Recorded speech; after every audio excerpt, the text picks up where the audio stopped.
For all the talks that Switch 2 would no longer be the lowest cost model on the games market, perhaps that won't be the case.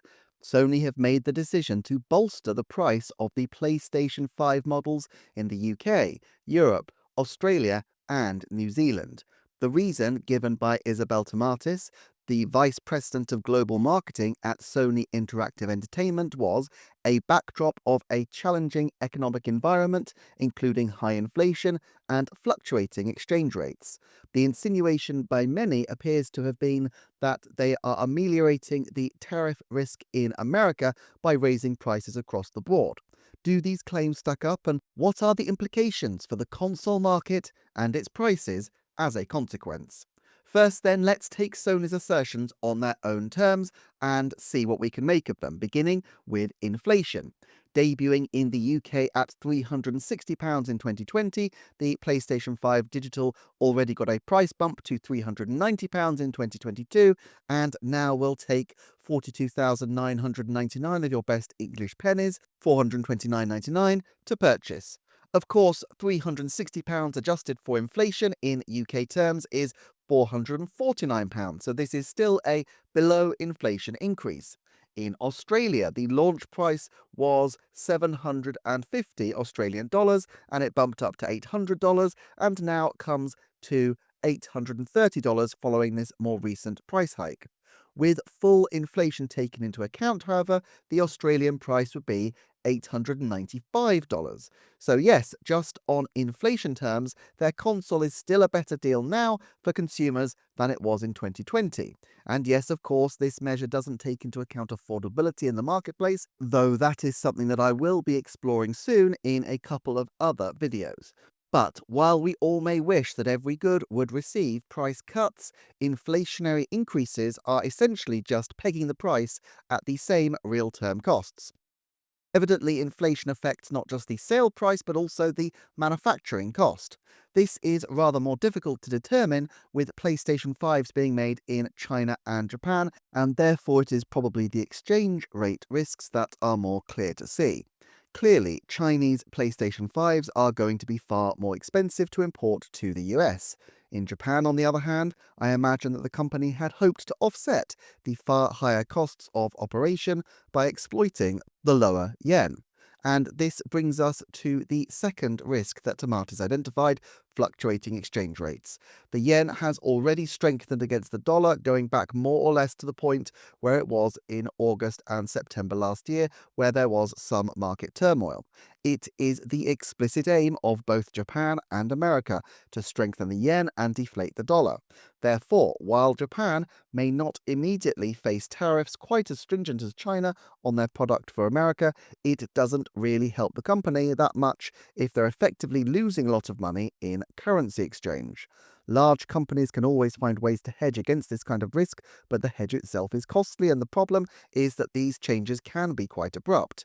Now, it doesn't necessarily follow that Sony's strategy will be Nintendo's, as the two companies, while both exposed to economic circumstances, of course, are exposed in different ways.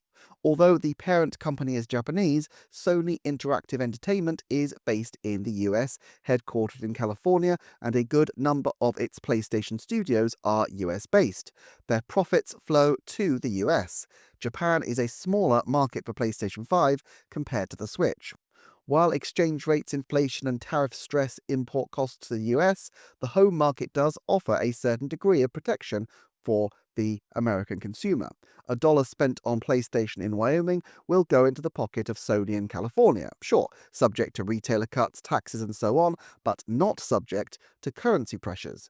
This may give Sony a bit more leeway to defend the US with regard to prices, and this is one reason possibly why they've held off on US pricing changes at the moment. Of course, depending on the final settlements with regards to tariffs, they may need to put large surcharges on their US consoles in any event, so another reason may be that they don't want to have to spike the price twice. In Nintendo's case, they make 70% of their income outside Japan, but this is denominated into yen when it comes back to Nintendo's balance sheets. The last few years have been a historic high point for the company, and yes, they've never been so profitable, but also The exchange rate has never in recent decades been so favorable to a company like Nintendo.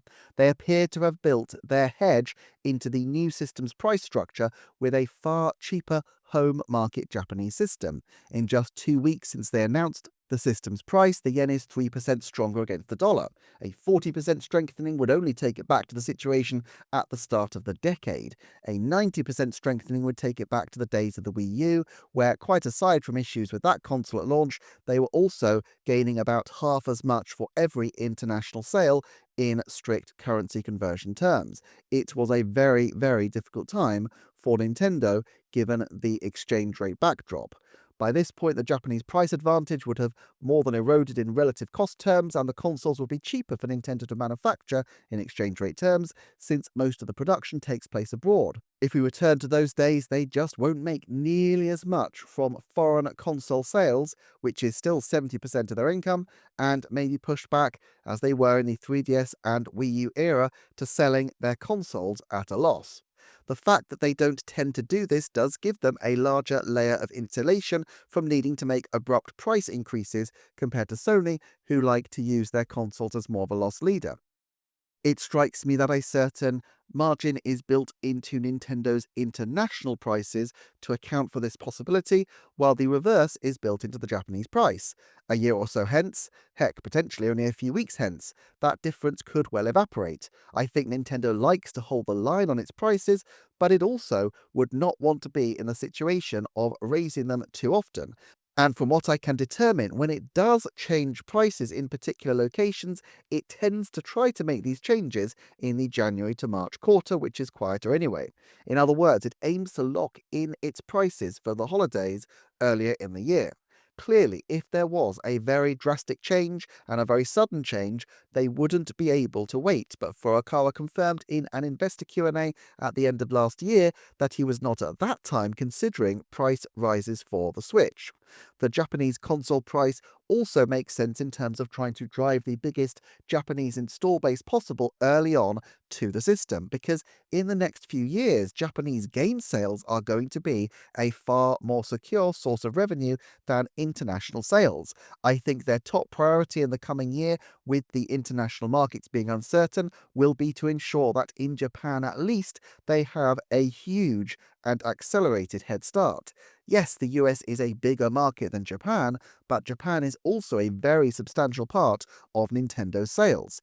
If they can accelerate to mass adoption of the Switch 2 in Japan against the backdrop of a strengthening yen, so they'll be making more money from those sales, and they can still sell a great many games off the back of it to Japanese consumers, it gives Nintendo the luxury of time to assess how to crack the other markets. It's still a huge problem for the company, but it would be a problem more largely for another day if they have truly great take-up in Japan. Currently, games have not been swept up in Sony's price hikes, but the same rationale that Sony are applying to console prices would easily apply to games as well. It may be that they continue to try to shield the US market from negative impacts by absorbing the costs across their global line, but in US terms, a $70 game from 2020 would be priced at $87 this year. A bump to $80 or $90 for major new titles would follow their logic of tracking inflation. Yes, it would aggravate the core market to raise the prices now, but as Nintendo have demonstrated, they will gain no special thanks from freezing their top prices for over a decade, and the fact is that by 2027, when the next console is released, just inflationary prices would probably dictate a retail price for new games of $90 or $95. They may be better off, therefore, laying the groundwork for that now by hitting the $80 barrier at least with a new game this year.